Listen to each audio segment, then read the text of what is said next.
Puerto Rico cuenta actualmente con una estructura competitiva de incentivos fiscales bajo la Ley 20 para fomentar la exportación de servicios. Como sabemos, existen empresas locales que tienen entre sus planes exportar sus productos y servicios. Estos comercios pueden solicitar beneficiarse de los incentivos de la Ley 20 para así ser más competitivos y llevar su negocio a otro nivel. Para conocer más sobre las posibilidades de crecimiento de su negocio bajo la Ley 20, hoy me acompaña el licenciado Edgar Ríos Méndez, socio de la firma de abogados Pietrantonio Méndez y Álvarez. Saludos, licenciado. Saludos, Kurt. Gracias por la invitación. Bienvenido. Gracias. ¿Cuánto cuesta solicitar y obtener la exención bajo la Ley 20? En esencia, existe un cargo de erradicación, que es un cargo que se le paga al gobierno de 750. Ese es el costo de erradicación de erradicar la solicitud. Okay. Y una vez el decreto está listo, hay que pagar un costo de $50 para que el decreto entonces se le entregue al negocio que lo solicitó. O sea, en total $800. En total sería $800, Okay. Correcto. Dentro de los requisitos que trae la ley, ¿hay algo que tiene que ver con los empleados o sueldos que se le van a pagar a los empleados? Pues es una buena pregunta. No existe un requisito de sueldos mínimos. Sin embargo, obviamente en Puerto Rico existe el sueldo mínimo federal. Pero más allá de eso, tiene un requisito de 5 empleados. Este requisito de 5 empleados, la manera de cumplirlo es que el negocio, una vez comienza a exportar, va a tener 6 meses para emplear 3 personas y luego de eso se le da 18 meses para 2 personas adicionales para un total de 5 en un periodo de 2 años. Dentro de todos los beneficios que trae la ley, ¿aplica el pago y el cobro del IVU? No hay un beneficio de exoneración. Por ejemplo, si un negocio de Ley 20 va a comprar una computadora o va a comprar tinta para su printer, tendría que pagar el IVU o el IVA si eventualmente el IVA comienza a aplicar en Puerto Rico. Sin embargo, por ejemplo, lo que son los servicios de exportación como tal, para los clientes fuera, no habría que facturarle un IVU o un IVA a ese cliente que consume el servicio que se lleva de Puerto Rico bajo la Ley 20. Ok, realmente entonces volvemos a enfatizar el punto que hay que mantener 2 sets de libros, uno para la operación local y otro para la operación que se exporta. Bien importante, esto es un buen punto porque no solamente llevas ese libro para propósito de contribución sobre ingresos, sino también para tomar en consideración que está exento para propósitos de los impuestos al consumo como IVO y IVA. Con relación a la exportación de ese servicio. Dentro de todas estas exenciones, ¿hay alguna limitación o algún límite de exenciones para la cual yo puedo cualificar? Bueno, la exportación de servicios es lo que promueve la ley, así que en la medida que se mantenga en el marco de exportación de servicios, cubriría la exportación de servicios. La limitación que existe realmente es con relación a un negocio existente. Okay. Si tienes un negocio existente que ya llevaba a cabo exportación de servicios antes de solicitar el beneficio, la ley te pide que computes un concepto que se llama el ingreso de periodo base. Se calcula de la siguiente manera: un negocio que ya existe en Puerto Rico que llevaba a cabo el negocio de exportación tendría que mirar los últimos 3 años y en esos 3 años tendría que ver qué ingreso neto, si alguno, tiene de exportación y calcular un promedio.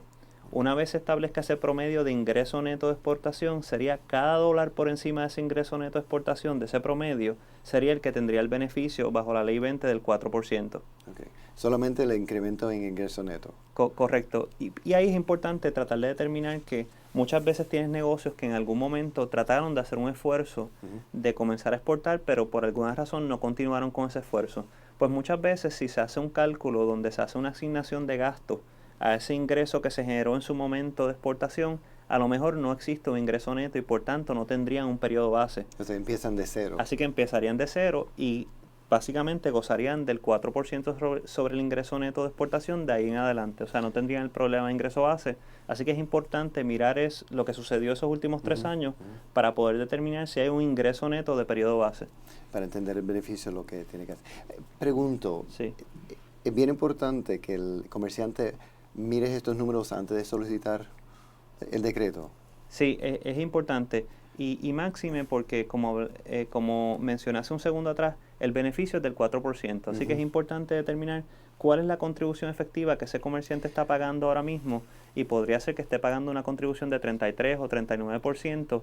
Y si pudiese buscar un servicio o un mercado fuera o pudiese expandir el que ya tiene, pues entonces podría gozar del 4% y ahí podrían haber algunos gastos adicionales que básicamente la tasa del 4% debería más que compensar por los costos adicionales relacionados a ellos.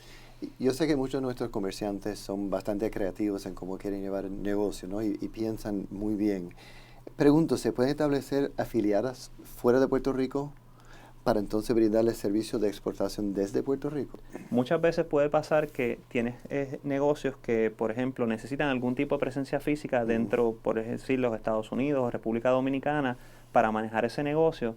Pues, por ejemplo, esa afiliada que se establezca en ese país fuera de Puerto Rico, podrías crear desde Puerto Rico una empresa que lo que hace, o la existente que tienes ahora mismo, que le dé servicios de apoyo como lo sería contabilidad, gerencia, mercadeo, y le haga un cargo por esos servicios que estás rindiendo desde Puerto Rico. Típicamente lo que sucedería en ese escenario es que la empresa que está operando fuera le haría un pago a la de Puerto Rico, eso constituiría un gasto para la que está fuera, reduciría su ingreso neto de la que está fuera y por tanto pagaría contribuciones sobre un número menor en esa otra jurisdicción y recogería el ingreso la de acá al 4%. O sea que es un beneficio bastante grande. Es un beneficio bastante grande, pero es una forma de repensar lo que uno normalmente hace, porque hay veces que no tienes una operación donde tú mismo te estás cobrando a tu otra empresa, pero es importante que en el caso de este tipo de negocio Ley 20, es posible que tú puedas rendirle servicio a una empresa afiliada y de esa manera ahorrar en contribuciones, de nuevo, porque creas un gasto en la jurisdicción donde se pagan contribuciones más altas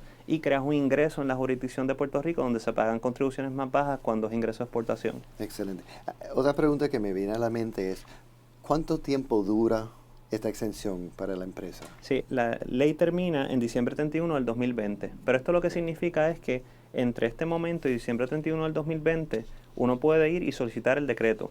Y una vez ese decreto se emita, se emitiría por 20 años. Es decir, si yo consigo un decreto en diciembre 31 del 2020, pues tendría hasta el 2040, donde tendría esos beneficios por 20 años bajo ese decreto.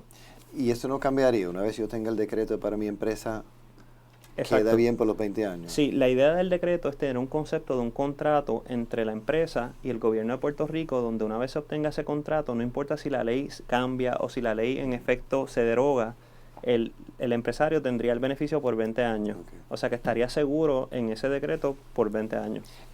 ¿Sugiere que los empresarios esperen a que llegue 2020 para estar más cerca a la fecha de que termine esta ley?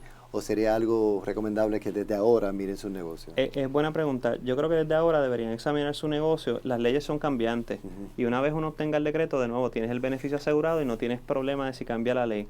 Por ejemplo, uno de los beneficios que tiene la ley es que una vez uno obtenga el decreto, uno podría posponer el comienzo del servicio de exportación por 5 años. O sea que si yo ahora pienso que hay un mercado que me interesa, puedo solicitarlo, tenerlo y ya tengo el contrato y es una cuestión después de activarlo. Okay. Y tengo hasta 5 años para activarlo. O sea que cada año podría dejarle saber a la oficina gubernamental pertinente, mira, este año no lo voy a activar, lo voy a activar el próximo. Y así sucesivamente con un máximo de 5 años para activar el decreto. O sea que bien flexible la ley. Sí, es muy flexible. Excelente. Pues muchísimas gracias, licenciado, por estar con nosotros hoy. Un placer estar con ustedes. Gracias, Kurt. De nada. Recuerda consultar con tu asesor contributivo y legal sobre la posibilidad de exportar los servicios de tu negocio, a la vez que te beneficias de los incentivos contributivos bajo la Ley 20.